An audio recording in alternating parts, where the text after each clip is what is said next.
Hi everyone! Welcome to Kairos Moments. My name is Belle Miranda. Kumusta po ang lahat? Maraming salamat po sa patuloy na pag-like, pag-share ng ating YouTube account and also ng ating Facebook page and also TikTok account. Thank you so much.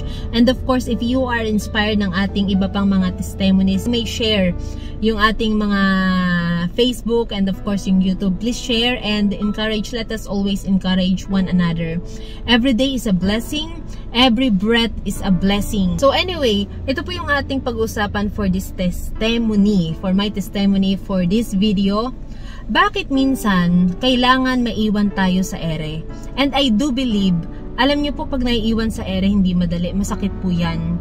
Lalo na kapag may mga tao na nangako sa atin na who will stay with us, who will help us, who will support us, na andyan sa atin. Lalo na for example sa business, nangako sa atin na oh, ako magiging business partner mo sa business, I will be the one to finance. Pagkatapos nung time na kailangan mo na siya, wala, iniwan ka na sa ere, pinaasa na. O kaya naman may mga tao, kamag-anak tayo, for example, if you are studying right now or planning to study, na mag-enroll let's say sa college, and may nangako sa atin na ako magpapaaral sa iyo, pero nung enrollment na, biglang iniwan ka sa ere. Ayan, masakit po yan. And also, kapag naman ay gusto natin, may gusto tayo na trabaho, and may tao na may connection doon sa work or may posisyon doon sa isang company, nangako sa atin na ako ang bahala sa iyo, ipapasok kita, malakas ako kay mayor, malakas ako kay governor, lahat na ng malakas minention na, pero dumating ang time na pasukan na, pero hindi ka naman naipasok sa trabaho at marami na ang alibay, marami na ang mga excuses. So feeling natin naiwan tayo sa ere. At ito pa, if we have that mataas na pangarap, nangangarap tayo para sa ating sarili, para sa ating pamilya, and we are expecting someone who is closer to us na wala man masupport na financial, wala man masupport na iba pang mga material na bagay, but at least time or moral support, encouragement, ina-expect natin na magpupush sa atin, someone will tell us na kaya mo yan, just do it, I will stay with you. Pero nung time na inaabot na natin ang pangarap natin, sila pa yung unang taong nagtalunan sa bangka and not believing in us. Masakit po yan. Feeling natin sobrang naiwan tayo sa ere. Pero okay, let me share my testimony with you. Alam niyo po ba sa business po namin, again, I mentioned sa iba po naming testimony, sa iba ko pong sinishare, na I did not dream to become na magnegosyo, maging negosyante. And of course, we started small talaga. We started sa food cart. And I remember nung time na yon, sa province po namin, so nagpo-food cart kami. In fact, sa business po, hindi naman araw-araw ay Pasko. Hindi naman araw-araw ay piyesta. Hindi rin naman araw-araw ay okay ang benta. So, minsan matumal din, but we praise God kasi grabe naman ang pag-sustain ng Diyos. Pero alam niyo po, nung time na yon, may isang tao, I remember, he was in authority. So, may katungkulan siya. And of course, nangako siya sa amin na okay, I'll give you a pwesto, I'll give you a place wherein you can extend your branch, dito may pwesto ka dito. Nangako po siya. In fact, hindi kami nag-initiate na kami magsabi na pwede po ba magkaroon kami ng pwesto, pwede ba magkaroon kami dyan, kung ano pa man, no? He was the one who volunteered and of course presented that place to us. So kami naman ay nag-expect, dahil nga unang-una ay talagang nasa authority talaga siya. So, pag inisip namin, ay okay na, magkakaroon tayo dito ng ng pwesto kasi maganda yung location. Pero alam niyo po, nung time na ina-award na yung pwesto, ina-award na yung location, guess what? Wala po kami doon nakuha. Hindi po yun natupad. Alam niyo po, ang sabi po sa amin, ay hindi kayo nag-follow up. Ang dami na pong excuses, ang dami na pong reasons na sinabi sa amin. Pero nag-expect na rin po kami ng pwesto na yon. Pero sabi nga namin, hindi naman natin hiningi. Pero nangako sa atin. Pero nagsabi sa atin, So, pag inisip namin, kung ang buong pagtitiwala namin at kung kami naging dependent doon sa tao na yon, ay, nasaktan kami, oo. Pero yung sobrang sakit, hindi naman ganon. Why? Hindi naman kami naging dependent sa taong yun sa taong nangako. And of course, also, hindi naman namin dinepend yung pag-sustain sa amin, ang provision sa amin doon sa magiging place na ino-offer doon sa amin. Kasi pag inisip po namin, kung kami pala ay sobrang umasa sa pangako ng taong yon, and of course, doon na kami na sobrang this is it, doon na yung complete trust sa place, sa pinangako, malamang po, para kaming double pain siguro. Double damage siguro sa amin. Why? Kasi yung taong nangako sa amin ay kahit pa paano ay friend na namin. Pero, of course, we were disappointed. Pero, alam niyo po, napakaganda ng paliwanag ng Diyos dyan sa amin. At napakasarap namnamin po ng salita ng Diyos. Let me share with you Isaiah 40 verse 31. But those who hope in the Lord will renew their strength. They will soar on wings like eagles. They will run and not grow weary. They will walk and not be faint. Ang nakalagay po dito, those who hope in the Lord, not in men. Sometimes, totoo naman po na ang mga tao ay ginagamit sa atin. People are sometimes used by the Lord. Pero sinasabi ko po sa ating testimony, sa iba nating mga video, let God use the people for us, but let us not use people for ourselves. Kasi si Lord lang ang may karapatan na gumawa niyan. And surely, ang mga tao sa paligid natin, ginagawa yung instrumento ng Diyos sometimes for us. And sometimes tayo din para sa ibang tao. Pero yung maging dependent na tayo sa tao, lagi po tayong masasaktan. At ang masakit doon, kapag naiwan tayo sa ere, mas double damage po. Lalo na pag totally, yung ating trust at yung ating, what do you call this? Yung ating faith natin, feeling natin nasa tao na, feeling natin nasa place na, feeling natin doon sa tao na inaasa natin greater than us, better than us, ay okay na nga po to. Grabe, ang sakit po niyan. Another, alam niyo po ang nakita ko dito, sometimes God caused it to happen na ma-disappoint tayo, and God caused it to happen na yung mga taong inaasahan natin ay tanggalin sa atin. Why? Because God wants us to depend on Him totally, not in men. Men are just instrumento lang po tayo. Okay, Jeremiah chapter 2 verse 28. This is what the Lord said sa Israel. In Jeremiah chapter 2 verse 28, where then are the gods you made for yourselves? Let them come if they can save you when you are in trouble. For you, Judah, have as many gods as you have towns. Alam niyo po, whether we admit this or not, sometimes, pag may nakikita tayo sa mga tao sa paligid natin or sa mga mahal natin sa buhay, for example, financially capable, better than us, mas okay sa atin ang financial status. Minsan okay ang status ng business na nakikita natin sa appearance, how they live.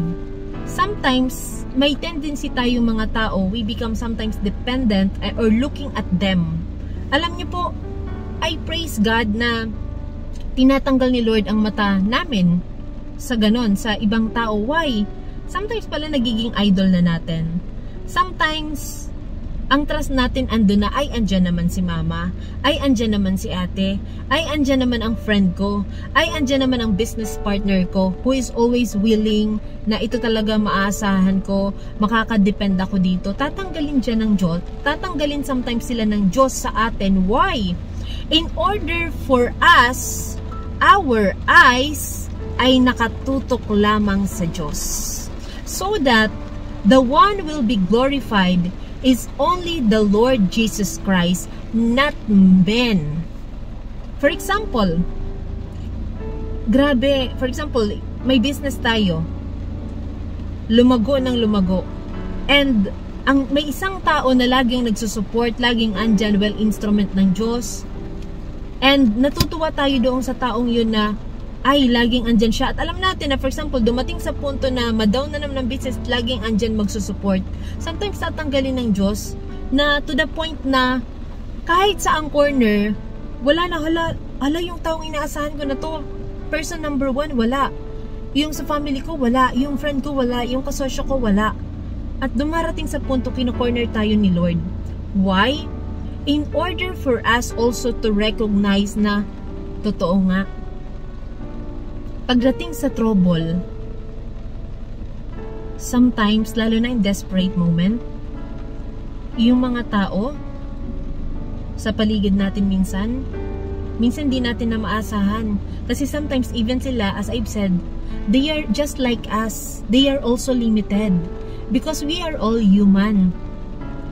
But we must remember that we have a limitless Jesus Christ, a limitless God who is so able and willing. Nasasabihin ng Diyos na, hey, they are also human. Hey, they are also people. They also depend on me. So why not depend on Jesus Christ directly? Why keep on depending on men?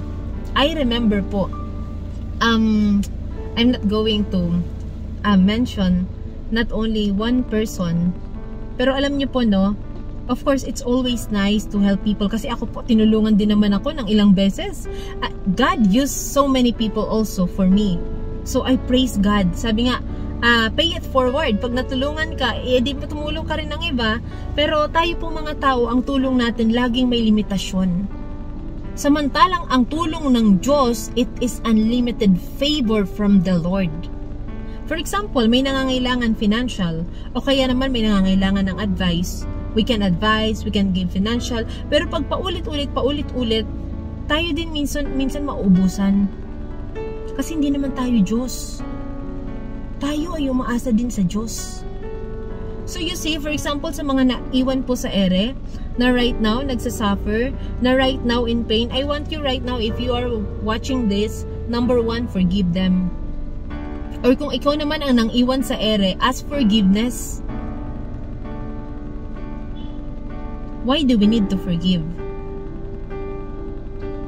Not for them actually, but for us. So that the Holy Spirit, God, can work totally sa buhay natin. Nakaka-block po ang unforgiveness. Bastura siya sa puso natin. Inuulit-ulit ko po yan. And God, cause it to happen.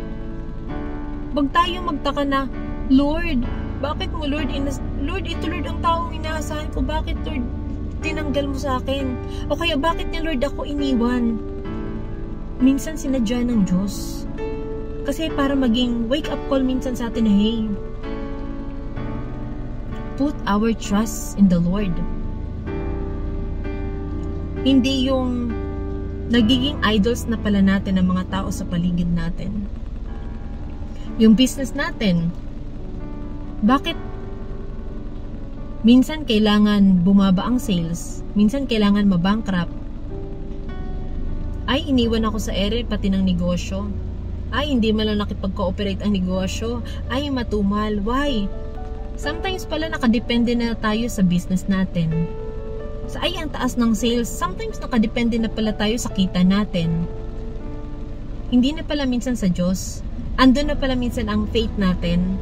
Na confident tayo because marami pa namang pera. Confident tayo kasi may mga tao pa naman na tumutulong sa atin sa paligid natin. Again, instrument sila ng Diyos.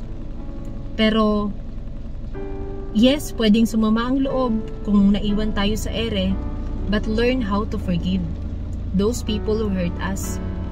And also, i-assess din natin ang ating mga sarili. Kasi for example, kami po, alam niyo po, sobra kami nagpapasalamat nun kay Lord. Sabi ko nun kay Lord, Lord, salamat Lord. Kasi, you are, during that time, sabi namin, God, thank you for teaching us na not really to totally depend on men, but only in you, who will never fail us, who will never abandon us, who will never leave us, but will always support us, will always sustain us, and we have unlimited access because He is the unlimited God. He doesn't have any limitations. that even there's no way, God can make a way. Even if sometimes maiwan tayo sa ere, it's okay because God is more than enough. And God can send again someone whom He will use as instrument for us. Pero ang sasabihin ng Diyos, anak, sa lahat ng mga nangyari sa iyong buhay, sa ating buhay, in plenty or sa kawalan, let's always put our trust in the Lord. Kung for example, sobra tayong pinagtagumpay ng Diyos, sobrang umangat na ang business, yung career, promotion, makagraduate, huwag tayong makalimot sa Diyos. At huwag natin ilagay yung ating buong pagtitiwala sa mga material na bagay. Instead, ilagay natin ang buong pagtitiwala natin sa Diyos. If you are now in, let's say, outside our country, working abroad, natupad na if your dream is to go abroad, or let's say to work there, or let's say dito sa Pilipinas na promote ka na, yung dream mo na tagpuan mo na, andyan ka na sa rurok ng tagumpay. Let us not forget the Lord our God and still yung ating pagtitiwala na Lord, we may have this, let's say pag tinignan natin, Lord, stable Lord ang business, stable ang career, stable Lord ang education, stable Lord ang family namin Lord, but still Lord, ang buong pagtitiwala ko Lord ay nasa sayo pa rin. Why? Baka mamaya i-shake yan ni Lord. So sometimes wag natin kakalimutan, minsan yung mga trials, yung mga rejection, yung mga pangiiwan sa atin sa ere, ginagamit ng Diyos sometimes to wake up us, to enlighten us na anak, ako ang Diyos na dapat sa Kanya lang tayo buong pusong magtitiwala, na sa Kanya lang tayo nakadepend, hindi sa mga tao sa paligid natin, dahil sila rin, maging ang iba ay umaasa lang din sa Diyos. Lahat tayo, everything comes from God alone. So let us continue to put our trust in the Lord, not on material things, not on anything else in this world, but to Him alone. Thank you and God bless.